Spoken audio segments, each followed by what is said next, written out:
이 시간 주신 하나님 말씀은 신약성경 마가복음 6장 30절에서 44절까지 있는 말씀, 신약성경 63페이지에 있습니다.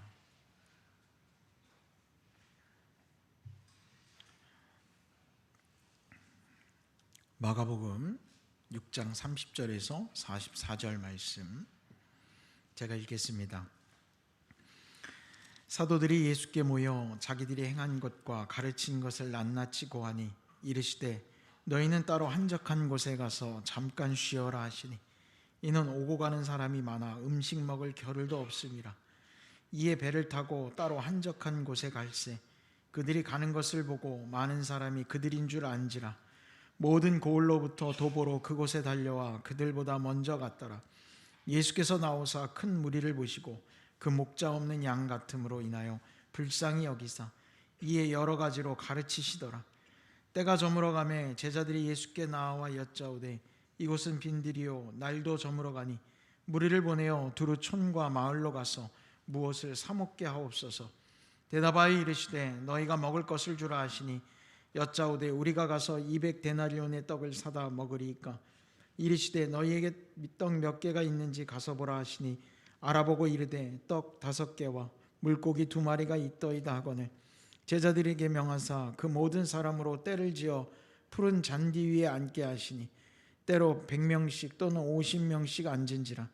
예수께서 떡 5개와 물고기 2마리를 가지사 하늘을 우러러 축사하시고 떡을 떼어 제자들에게 주어 사람들에게 나누어 주게 하시고 또 물고기 2마리도 모든 사람에게 나누시매 다 배불리 먹고 남은 떡 조각과 물고기를 12바구니에 차게 거두었으며 떡을 먹은 남자는 5,000명이었더라. 아멘. 할렐루야. 우리가 지난주부터 사순절의 절기 가운데서 말씀을 함께 나누고 있습니다. 우리가 이 말씀을 나누면서 사랑이라고 하는 단어를 지난주에 제가 여러분들에게 화두처럼 던져드렸는데요. 오늘도 이어서 그리스도의 사랑에 대해서 함께 은혜를 나누고자 합니다. 먼저 여러분, 예수님이 여러분 사랑하시는 것 믿으십니까? 아멘이 될 줄로 믿습니다. 이런 아멘에는 커야 되는데 다시 한번 물어볼까요? 여러분, 예수님이 여러분들을 사랑하시는 걸 믿으십니까? 할렐루야. 주께서 기뻐하실 줄 믿습니다. 예수님이 우리를 얼마나 사랑하시는지 제가 설명하지 않아도 여러분들이 이미 알 거라고 저는 믿습니다. 우리가 예수님의 사랑을 이야기하기 전에 세상 가운데서 사랑을 먼저 이야기해 보면 사랑한다고 우리가 해주는 것들이 있어요. 뭐 베풀고 나누고 함께하고 뭐 선물도 주고 그 사람을 기쁘게 많이 해주죠. 특히 이제 부모들이 자녀들을 사랑한다고 자녀들에게 이것저것 많이 해주지 않습니까? 선물도 주고 아이들이 기뻐할 일도 해주고 놀아도 주고 참 부모의 역할이 끝도 끝도 없는 것 같아요. 그런데 사랑한다고 아무리 해줘도 본인이 마음에 들어하지 않으면 소용이 없더라고요.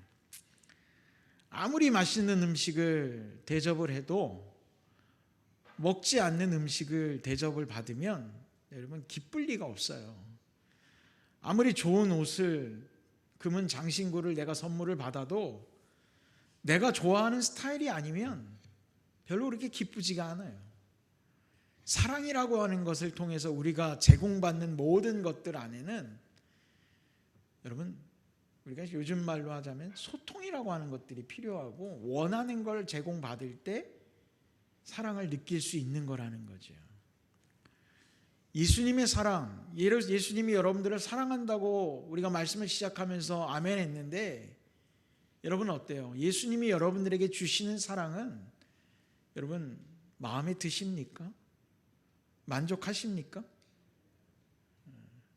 아까 우리가 크게 아멘 했는데 별로 마음에 안 드시나 봐요. 예수님이 나를 사랑하시는 건 아는데 예수님의 사랑의 모습이 여러분 마음 가운데는 이렇게 뭐 충만하지 않은가 봐요. 회개하십시오. 주님이 십자가를 달려 돌아가셨는데 그 사랑이 우리가 마음에 안 든다 그러면 우리가 어떻게 되는 겁니까? 여러분, 우리의 기도 가운데 주님이 응답하시고 해결해 주실 거라고 믿음을 가지고 기도하는데, 그 주님이 보여주셨던 응답이 내 마음에 들지 않는다고, 주님이 나를 사랑하시지 않는다고 얘기한다면 여러분, 그건 어리석은 자가 될 겁니다. 오늘 예수님의 사랑으로 충만해지시길 축원합니다. 오늘 예수님과 제자들 그리고 따르는 무수한 무리들이 있다라는 것이 말씀을 통해서 우리가 알게 됩니다. 이 이야기, 예수 믿는 사람이라면 모를 리가 있을까요? 줄여서 오병이어의 기적이라는 말까지 쓰지 않습니까? 굉장한 사자성어가 됐어요. 오병이어, 그죠? 뭔가 큰 뜻이 있는 것처럼 하지만 결국에는 보리떡 5개하고 물고기 2마리라는 이야기인데, 그 5,000명이 넘는 사람이 먹은 기적과 같은 이야기라는 걸 우리가 알고 있어요. 그래서 우리는 이 이야기를 할 때마다 이 기적에 대해서 집중합니다. 예수님이 5,000명도 보리떡 5개하고 물고기 2마리로 먹이셨는데 우리의 인생에 기적과 같은 일들을 만들어 주시지 않겠는가? 라고 하면서, 여러분 혹시 여러분의 쌀통을 들여다보면서 뭔가 오병이어의 기적이 일어나지 않을까라는 걸 기대하시는 분 계신가요? 현실적으로 이야기하자면 통장의 잔고를 쳐다보면서 오병이어의 기적이 일어날 거라고, 갑자기 금액의 숫자가 바뀌지 않을까라고 날마다 ATM기에 가서 찍어보시는 분 계십니까? 기도하고, 아니 하나님이 예수님이 오병이어의 기적도 이루셨는데 내 통장도 좀 이렇게 뻥튀기가 되면 좋지 않을까, 이런 기적에 혹시 집중하는 분 계십니까? 오늘은 이 기적의 이야기를 하고 싶은 것이 아니라 이 상황 가운데 예수님이 보여주셨던 적재적소의 사랑의 마음을 우리가 좀 느껴봤으면 좋겠어요. 5,000명이 먹고 남았다라는 게 중요한 게 아니라는 거죠. 배고팠던 그 시절에 5,000명이 넘는 사람이 보리떡 5개와 물고기 2마리로 다 먹고 배불리 먹었다, 야 잘 먹었다 박수치고 숟가락 내려놓는 그 이야기를 하고 싶은 게 아니에요. 그 이야기 안에 담겨있는 예수님의 사랑을 볼 수 있어야 된다는 거예요. 부모가 자녀를 위해서 맛있는 밥상을 차려줬는데 자녀는 그 밥상을 앞에 앉아서 음식을 먹고 배부르다는 생각만 한다면 저는 문제가 있다고 생각해요. 그 음식을 먹고 배부르기 전에 내게 이 밥상을 차려준 것에 대해서 부모에게 감사의 마음, 그 사랑의 마음을 느낄 수 있는 거 아닙니까? 어떤 분이 그래요. 부모님이 돌아가신 다음에 부모님을 회상하면서 제일 하고 싶은 게 뭡니까? 그랬더니 어머니가 차려주시는 밥을 한 끼 먹고 싶어요 라고 그래요. 그 사람이 먹을 게 없어서 그 이야기를 했을까요?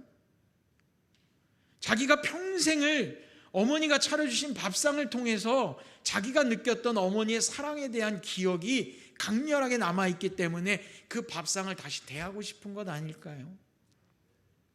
오늘 이 오병이어의 기적 안에 여러분 예수님의 사랑이 담겨 있음을 기억하시기 바랍니다. 그 사랑을 느낀다면 뭐 5,000명이 먹었던 5명이 먹었던 중요하지 않아요. 중요한 건 그 예수님의 사랑을 내가 느끼냐 느끼지 못하느냐죠. 거기서 5,000명이 같이 먹었지만 그 먹은 사람들 중에는요, 주님의 사랑을 느끼는 사람도 있지만 그냥 한 끼 잘 때웠다라고 생각한 사람 여러분 분명히 나타날 수 있어요. 여러분은 누굽니까? 예수님의 은혜가 여러분들에게 임하고 여러분들의 기도가 하나님의 응답이 일어나서 여러분들의 삶 가운데 일어난 모든 하나님의 은혜를 바라보면서 주님의 사랑을 느끼며 날마다 감사하고 기억하는 사람들입니까? 아니면 그 5,000명 중에 그냥 나 한 끼 잘 먹고 가는구나 라고 여기며 스쳐 지나가는 사람입니까? 여러분 누가 되고 계신 겁니까? 오늘 이 말씀 속에 담겨있는 예수님의 사랑의 흔적을 저와 여러분이 한번 살펴보면서 여러분들 삶 가운데 녹여져 있는 주님의 사랑을 깨달으시기를 간절히 축원합니다. 저는 오늘 이 말씀 보면서요 이런 생각이 들어요. 먼저는 예수님이 5,000명을 먹이시기 전에 하신 일이 있어요. 뭐냐면 30절 이하의 말씀들에 사도들이 예수께 모여 자기들이 행한 것과 가르친 것을 낱낱이 고하니 이게 무슨 얘기냐? 앞절에 보면 마가복음 6장 앞절 7절 6절 이하에 보면 예수님이 12제자를 가가호 전도하라고 보내십니다. 둘씩 짝지어서. 주님께서 보내실 때 그냥 보내지 않으셨어요. 그들에게 명하셨습니다. 그곳에서 말씀을 전하고 성령의 역사를 이루어지고 귀신을 내쫓을 수 있도록 능력을 주시고 보내셨어요. 자, 그 12제자가 복음을 증거하고 예수님께 돌아왔어요. 예수님께 돌아와서 얘기하는 겁니다. 모여서 자기들이 행한 것과 가르친 것을 예수님한테 말씀드리는 거예요. 예수님, 우리가 가서 이런 것들을 복음을 전했고요, 이런 사람 병 고치고요, 귀신을 내쫓고요, 얼마나 많은 사역들을 했는지 열정 뜨거워서 와서 예수님에게 마치 무용담을 털어놓듯이 예수님께 막 낱낱이 고하는 거예요. 예수님께서 그 얘기를 다 들으시고 하셨던 말씀이 뭐냐? 오늘 말씀을 보세요. 31절에 제자들에게 이렇게 얘기하세요. 너희는 따로 한적한 곳에 가서 잠깐 쉬어라. 여러분, 예수님이 제자들이 전도하고 예수님의 말씀을 증거하고 돌아온 제자들에게 예수님이 하신 말씀이 뭐예요? 너희는 한적한 곳에 가서 잠깐 쉬어라. 이게 얼마나 예수님이 제자들을 사랑하시는 대목인지 아십니까? 그래, 나가서 전도하고 집집마다 복음을 증거하고 돌아온 제자들에게 그렇지, 가보니까 기쁘지, 복음을 잘 전했지, 가서 또 전해, 빨리 또 가라, 이게 아니에요. 수고했다, 가서 쉬어라. 왜? 주님이 말씀하신 것은 31절 이후에 보면, 이하에 보면 나와요. 오고 가는 사람이 많아 음식 먹을 겨를도 없습니다. 뭐 하나, 끼니 하나 제대로 제자들도 챙겨 먹을 수 없을 정도로 바쁘게 주님의 일을 감당한 제자들을 예수님이 사랑하시는 거예요. 가서 먹어라, 쉬어라. 여러분, 그 사랑이 우리에게 있기를 바랍니다. 우리가 신앙생활 하면서 착각할 때가 있어요. 열심히 헌신하고 수고하는 것 중요한 문제예요. 그러나 주님이 정말 원하시는 것은 뭘까? 가만히 한번 생각해 보세요. 주님이 내게 오라라고 말씀하실 때 뭐라고 말씀하시면서 내게 오라고 그랬어요? 내게 와서 쉬어라. 여러분, 믿으십니까? 예수님은 그런 분이라는 거예요. 믿지 않는 사람들이 교회 다니는 사람들을 바라보면서 손가락질하고 비난하는 것 중에 하나가 뭐냐면, 저 사람들은 저기 가가지고 맨날 뭔가를 하고 뭐 있는 재산 없는 재산 다 헌금해야 되고, 헌금 많이 내야 되고, 가서 헌신 많이 해야 되고, 맨날 뭘 하라고만 한다고 얘기를 해요. 왜 그렇게 됐는지 모르겠지만 여러분, 우리 예수님이 우리에게 원하시는 건 와서 쉬어라. 너희들 세상에 나가서 복음 증거하고 예수 믿는 사람으로 크리스찬으로 살아가기가 얼마나 어렵냐? 오늘 예수님 여러분에게 말씀하시는 거예요. 제자들이 전도하러 다녔으니까 제자들은 수고한 거고, 여러분들은 세상 가서 여러분의 일터에서 가정에서 살았으니까 하나님이 일하지 않은 것처럼 보여지시나요? 제 눈엔 그렇게 안 보여요. 여러분들이 여러분의 일터에 가고 여러분의 가정에 가서 여러분의 삶의 자리에서 살 때 여러분 이름표에 뭐가 붙어 있어요? 여러분 직함 이름이 붙어 있지만 그리스도인이라고 붙어 있지 않나요? 예수 믿는 사람이라고, 나는 예수 믿는 사람이라고 붙었다면 예수 믿는 사람의 품격을 지키며 살으셨을 거 아닙니까? 쉽던가요? 전 어렵더라고요. 그래도 내가 예수 믿는 사람인데, 그래도 내가 그리스도인인데, 그래도 내가 목사인데 세상에 나가서 세상 사람들이랑 똑같이 살 수 없잖아요. 내가 그리스도의 복음대로 말씀대로 살아가는 것, 그게 전도하는 거고, 여러분, 그게 복음을 증거하는 것입니다. 할렐루야. 그렇게 수고하고 돌아온 제자들에게, 믿음의 성도들에게 주님 이렇게 오늘 말씀하시는 거예요. 가서 쉬어라. 그게 예수님의 사랑입니다. 예수님은 우리에게 채찍질하지 않으세요. 채근하지 않아요. 달달 볶지 않아요. 잔소리하지 않아요. 예수님은 우리에게 쉼을 주시고 계십니다. 저도 한때는 열정이 뜨거워서, 지금도 젊지만 정말 30대 때는요 워커홀릭이라고 그랬어요. 그냥 얼마나 열심히 사역하고 가족은 내팽개치고 그냥 새벽에 교회만 가면 밤에 12시까지 집에 들어와서는 그냥 씻고 자는 거예요. 그 다음날 아침에 새벽 되면 또 옷 갈아입고 또 나가요. 그게 하나님 일을 하다가 죽는, 순교당해도 난 강단에서 죽으리라고 그러고 일을 했던 적이 있어요.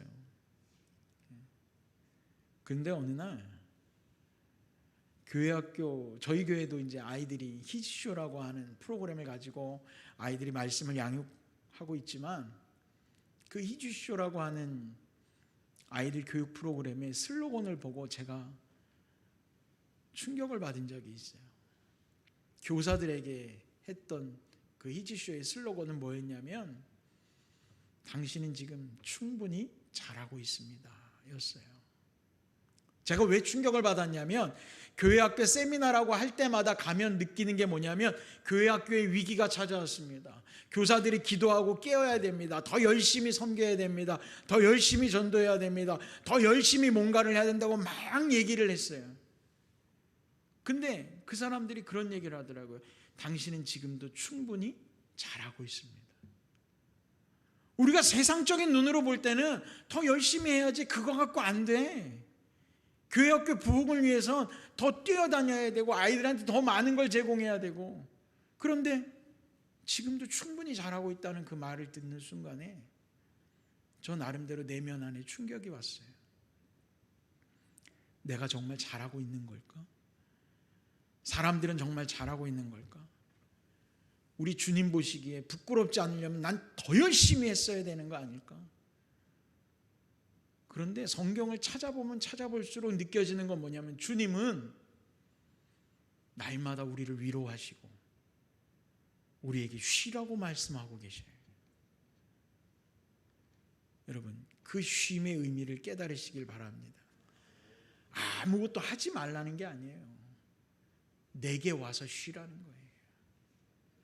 주님의 사랑 안에서, 주님의 뜻 안에서 머물러라.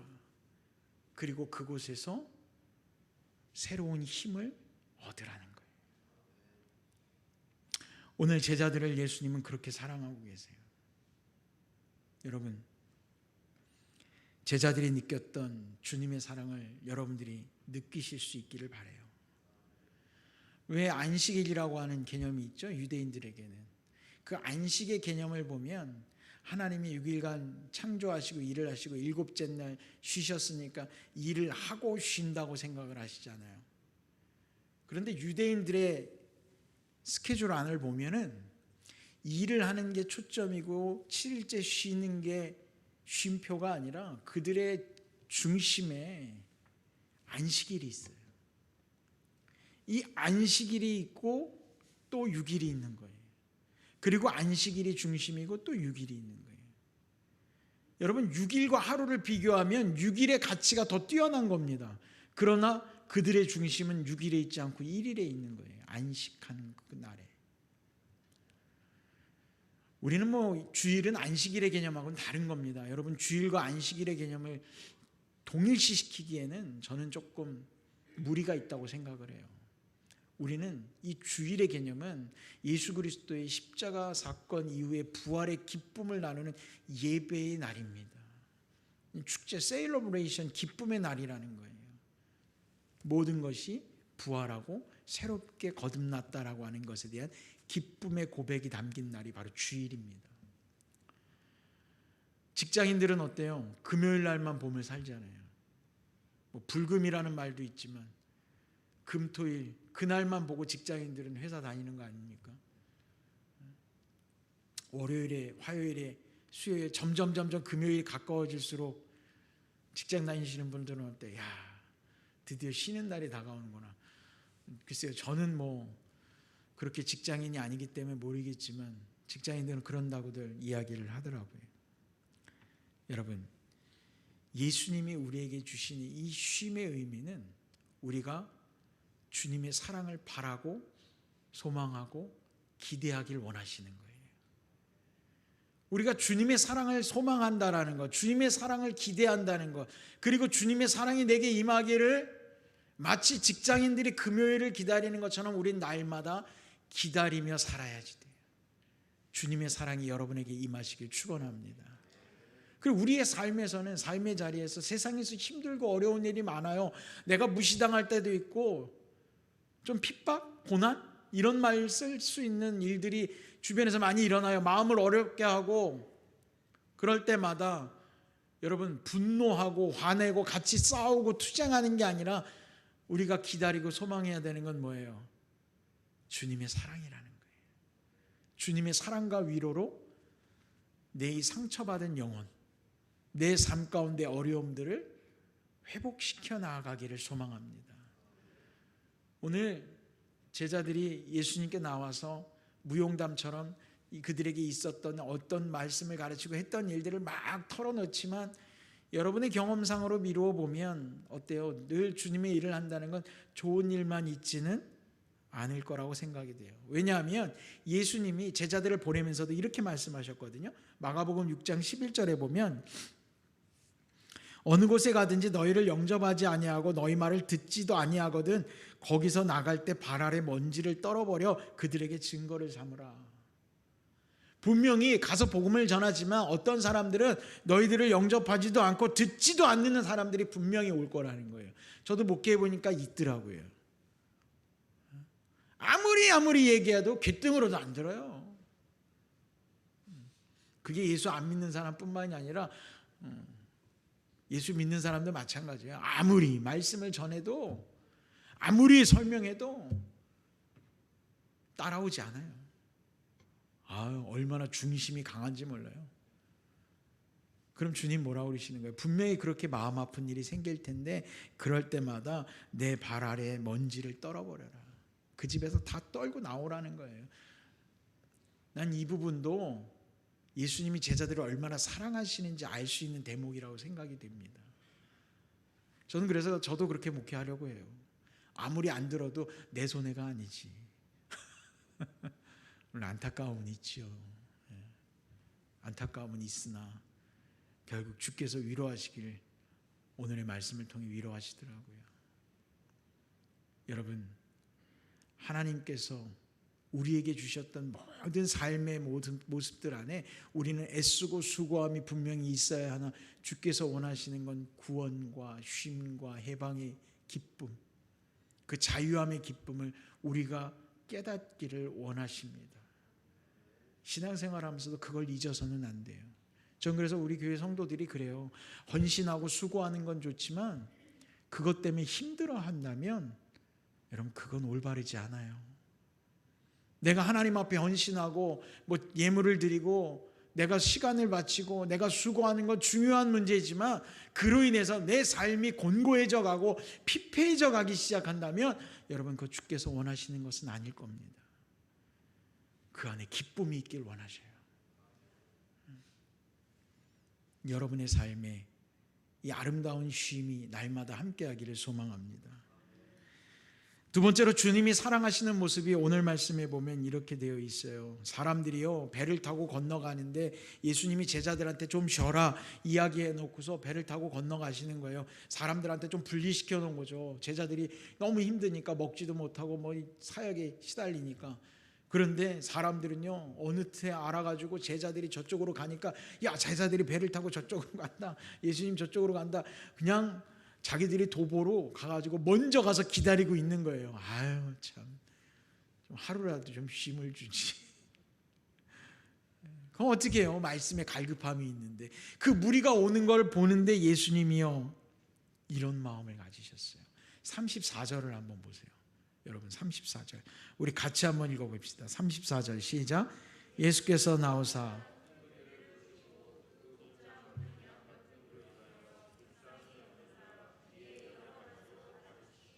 아멘. 예수님이 제자들을 갖다가 좀 쉬라고 말씀을 하셨는데 무리들이 다가오는 걸 보면서 예수님 마음 가운데 그들을 긍휼하게 여기시는 거예요. 근데 긍휼하게 여기시는 이유가 뭐예요? 그들이 목자 없는 양 같더라는 거죠. 그 많은 사람들이 구름대처럼 몰려오는 그 광경이 마치 목자가 없이 양들끼리만 그냥 가는 그 모습처럼 보이시는 거예요. 여러분, 유대인들에게 있어서 이 목자의 개념은 굉장히 중요한 개념이에요. 영적 리더자의 개념은 굉장히 중요한 개념이에요. 그런데 지금 예수님이 그들을 보면서 왜 목자 없는 양같이 보셨을까?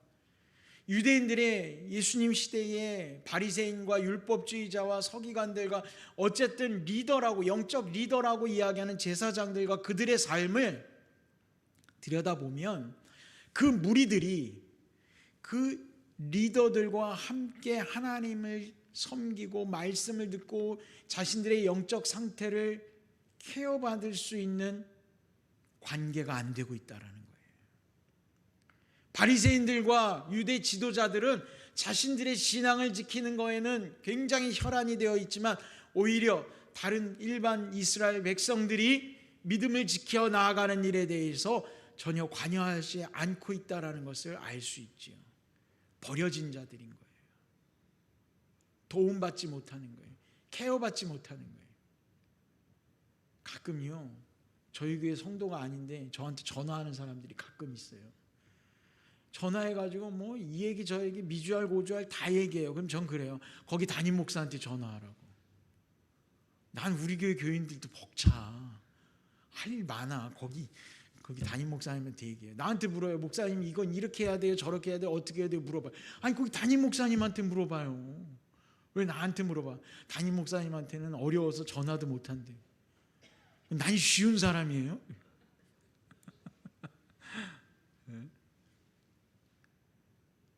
왜 목자 없는 양같이 그렇게 사셔? 그러지 마셔요. 내가 맨날 그 얘기해요.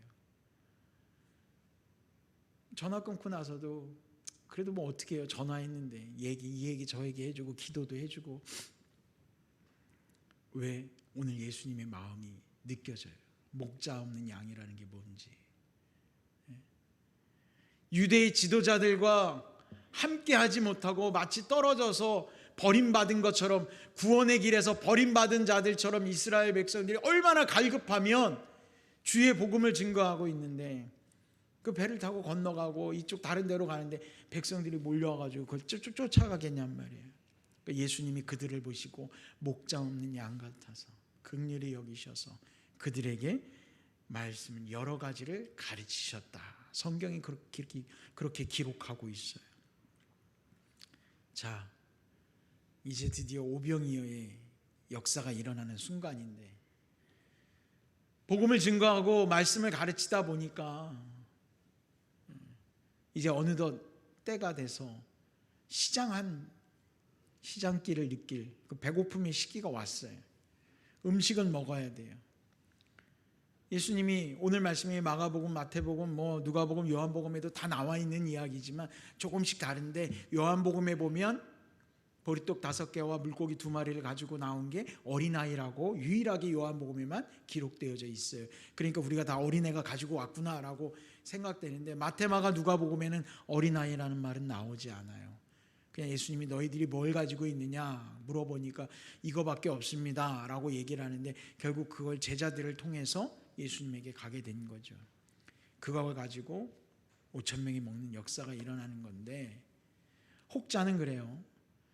어린아이가 자기가 가진 도시락이라고 할 수 있는 먹을 걸 내놓으니까 여기저기서 가지고 있던 먹을 걸 다 내놔서 먹을 게 풍족해졌다, 이렇게 얘기하는 사람들도 있고, 어떤 사람은 보리떡이 어마어마하게 큰 거라 물고기도 엄청 큰 거라 사람들이 먹을 거를, 그 사람이 많으니까 서로 양보하면서 먹다 보니까 많이 남아서 이렇게 표현한 거 아니겠냐, 이렇게 얘기하는 사람도 있고 뭐 많아요. 그런데 정작 중요한 건 예수님께서 그들에게 배고픔을 해결해 주시기 위해 관계를 갖고 계시다라는 거예요. 그들의 배고픔을 외면하지 않으셨다는 거죠. 여러분, 우리의 삶에서 오병이어의 기적이 나타나기를 제가 말씀 시작하면서 이야기했는데, 정말 중요한 건 통장의 잔고가, 내가 배부름이 이런 문제가 아니라 주님이 나의 어려움에 관심을 가지고 계시다라는 거예요. 그리고 물으시는 거예요. 너에게 무엇이 있느냐? 그걸 바치고 안 바치고 이런 문제가 아니라 그 안에서 주님이 역사하시는 거예요. 우리는 꿈을 꿔요. 느닷없이 마치 로또를 맞는 것처럼, 횡재를 하는 것처럼 그런 꿈을 꿔요. 그러나 예수님은 횡재의 꿈을 꾸게 하시는 게 아니라 너희들 안에 뭐가 있느냐라고 물어보고 계세요. 그리고 그 안에서 그 문제가 해결될 수 있음을 말씀하고 계세요. 사랑하는 성도 여러분, 여러분에게 무엇이 있습니까? 난 가진 게 아무것도 없어요. 에게 요거밖에 없어요. 우린 이렇게 얘기할지 모르지만 주님 보시기에는 그게 에게 그거밖에 없네, 이게 아니라 그거면 충분하다고 말씀하고 계신 거예요. 그리고 그 안에서 여러분들의 삶에 역사하실 줄로 믿습니다. 자꾸 남의 떡이 커 보이게 생각하지 마세요. 내 인생은 살아보니까 별것도 없고 재물도 없고 뭐 자녀도 그렇고 집안도 그렇고 뭐 직장도, 나는 왜 이거밖에 안 됐을까? 여러분 절대 그렇게 낙심하지 마세요. 주님은 그것을 얼마나 고귀하고 아름답게 보시는지 몰라요. 여러분들에게 손에 쥐어져 있는 것, 여러분들의 삶의 자리에 있는 것, 그거면 충분하다고 주님 분명히 말씀하고 계신 거예요. 저는 오늘 보리떡 5개와 물고기 2마리가 뻥튀기가 돼서 5,000명이 넘는 사람이 먹은 이야기가 아니라 그들 안에 있었던 그것으로도 충분했음에 은혜가 있음을 우리가 기억할 수 있기를 바랍니다. 주님은 우리에게 그렇게 사랑하고 계신 거예요. 제자들을 사랑하시고 목자 잃은 양과 같은 백성들을 사랑하시고 그리고 우리의 삶의 자리를 사랑하셔서 그 안에서 주님 친히 역사하실 거라는 거 여러분 기대하십시오. 꿈을 꾸십시오. 우리 교회의 부흥에 대해서 우리 성도님들 참 저에게 많은 말씀을 주십니다. 그럴 때마다 저는 그래요. 여기 계신 우리 교회 성도의 아름다움을 통해서 주님 역사하실 겁니다. 우리가 주님 앞에 한 사람 한 사람 귀하게 쓰임 받는다면 그보다 더 소중한 게 어디 있겠어요? 하나님이 원하시는 대로 이 땅에 부흥을 이루어 가시고 내 삶 가운데 쉼과 은혜와 평안을 허락하실 줄로 믿습니다. 기도하겠습니다. 하나님 아버지, 예수 그리스도의 사랑이 우리의 삶의 구석구석 요소요소마다 머물러 있음을 우리가 믿습니다. 이제 주께서 보여주셨던 그 아름다운 사랑의 열매들이 우리의 삶에서 나타나게 하시고 또 주님의 그 사랑을 배워 우리도 그 사랑을 실천하며 살아가는 믿음의 성도들 되게 하여 주옵소서. 이제 우리 교회가 주님의 사랑으로 이루어가기를 원합니다. 주께서 허락하시고 칭찬하시며 은혜를 베푸셨던 그 모든 과정이 우리 교회 안에 임하게 하시고 우리 성도들의 가정에 임하게 하시고 그 사랑이 우리들의 삶의 중심되게 하여 주옵소서. 예수님의 이름으로 기도드렸습니다. 아멘.